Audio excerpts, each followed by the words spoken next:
Hello বন্ধুরা, নতুন একটা ভিডিওতে তোমাদেরকে স্বাগতম। জগদ্ধাত্রী ধারাবাহিকের আজকের পর্বে দেখা যায় যে দিব্যাকে বের করে নিয়ে স্বয়ম্ভুকে বাগচি বলছে, তুমি দিব্যার বিরুদ্ধে প্রমাণ জোগাড় করো, না হলে দিব্যাকে জোর করে আটকে রাখার অপরাধে তুমি ফেঁসে যাবে।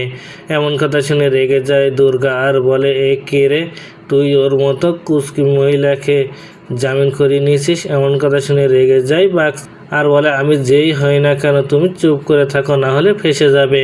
স্বয়ম্ভু দুর্গাকে ঠান্ডা করে আর তখন সাবুদা বলে, দিব্যার বিরুদ্ধে প্রমাণ জোগাড় করতে হলে জগদ্ধাত্রীকে সুস্থ করে হতে হবে, না হলে কিছুই করতে পারবে না।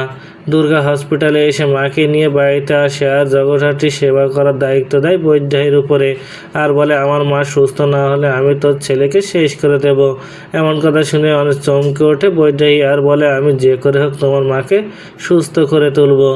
এদিকে দিব্যা তার নিজের হাত শক্ত করতে উৎসবকে বেল করাতে চলে এসেছে থানায় আর উৎসবকে বেল করিয়ে নেয় আর বলে, আমি বলছি তুমি বাড়ি গিয়ে যেভাবে হোক জগদ্ধাত্রীকে শেষ করে দেবে, না হলে জগদ্ধাত্রী সাক্ষী দিলে আমরা সবাই জেলে যাব, কেউ আমাদেরকে আর বাঁচাতে পারবে না। উৎসব বলে, আমি একবার বাইরে যাই, ওই দুর্গা সহ ওর মাকে শেষ করে দেব।